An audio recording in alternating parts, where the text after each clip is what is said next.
Halo guys, kali ini kita bakalan ngebahas tentang teori model PR yang dikembangkan oleh Grunig dan Hahn pada tahun 1984.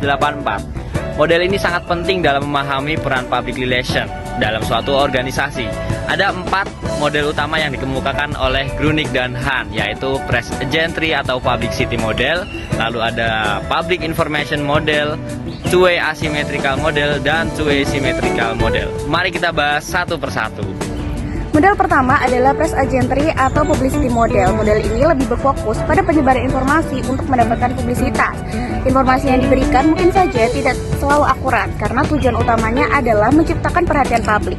Dalam konteks konflik internal, model ini mungkin tidak efektif karena hanya satu pihak yang mengendalikan informasi dan bisa jadi informasi yang diberikan tidak memperhatikan keakuratan atau kepentingan karyawan.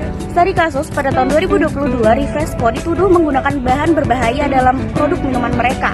Perusahaan menggunakan press agentry dengan melibatkan selebriti, acara promosi, dan kampanye media sosial. Namun tindakan tersebut belum tentu efektif karena menyelesaikan konflik atau isu tersebut membutuhkan keakuratan informasi. Selanjutnya adalah Public Informasi Model. Model ini berfokus pada penyebaran informasi yang akurat dan faktual kepada publik. PR bertindak sebagai juru bicara yang menyampaikan informasi yang benar dan dapat dipercaya. Dalam hal konflik internal, model ini lebih baik daripada model sebelumnya karena memberikan informasi yang akurat kepada semua pihak yang terlibat. Namun, komunikasi masih bersifat satu arah, sehingga karyawan mungkin merasa pendapat mereka tidak didengarkan. Lalu, untuk contoh implementasi secara internal yakni seperti pada intranet perusahaan yang mengunggah berita maupun pengumuman dan buletin bulanan perusahaan yang memuat informasi terbaru setiap bulannya. Two-way asymmetrical merupakan komunikasi dua arah antara perusahaan dengan karyawan. Dalam menangani konflik internal, model ini memungkinkan perusahaan mendengarkan karyawan, tetapi lebih berfokus pada mempengaruhi karyawan untuk menerima keputusan manajemen.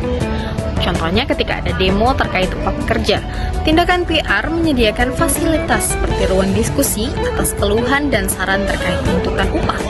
PR juga akan menjelaskan bahwa kenaikan upah tetap di tangan manajemen berdasarkan faktor pertimbangan seperti pemasukan perusahaan dan kondisi pasar perusahaan. Yang terakhir adalah Two-Way Symmetrical Model.